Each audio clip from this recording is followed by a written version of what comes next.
He that knows one of their towns knows them all.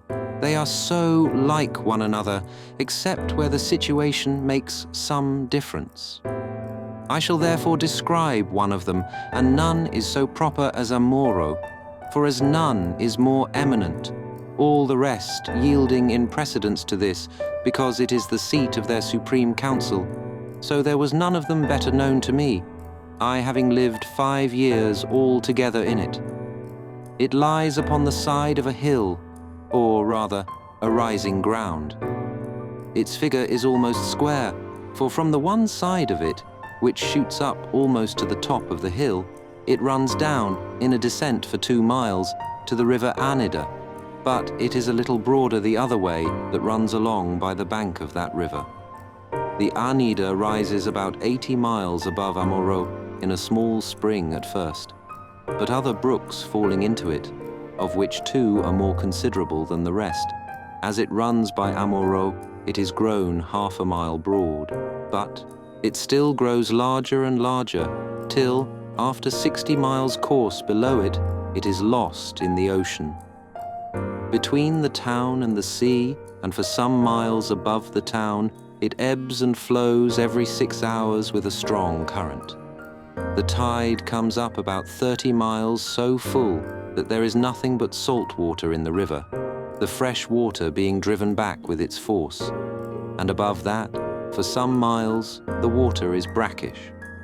But a little higher as it runs by the town, it is quite fresh.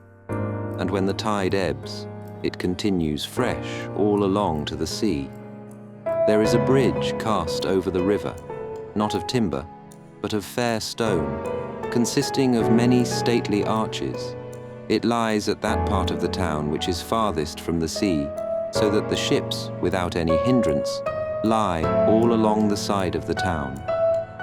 There is likewise another river that runs by it, which, though it is not great, yet it runs pleasantly, for it rises out of the same hill on which the town stands, and so runs down through it, and falls into the Anida. The inhabitants have fortified the fountain-head of this river, which springs a little without the towns, that so, if they should happen to be besieged, the enemy might not be able to stop or divert the course of the water, nor poison it. From thence it is carried in earthen pipes to the lower streets. And for those places of the town to which the water of that small river cannot be conveyed, they have great cisterns for receiving the rainwater, which supplies the want of the other. The town is compassed with a high and thick wall, in which there are many towers and forts. There is also a broad and deep dry ditch, set thick with thorns, cast round 3 sides of the town, and the river is instead of a ditch on the 4th side. The streets are very convenient for all carriage, and are well sheltered from the winds. Their buildings are good, and are so uniform that a whole side of a street looks like one house. The streets are 20 feet broad. There lie gardens behind all their houses.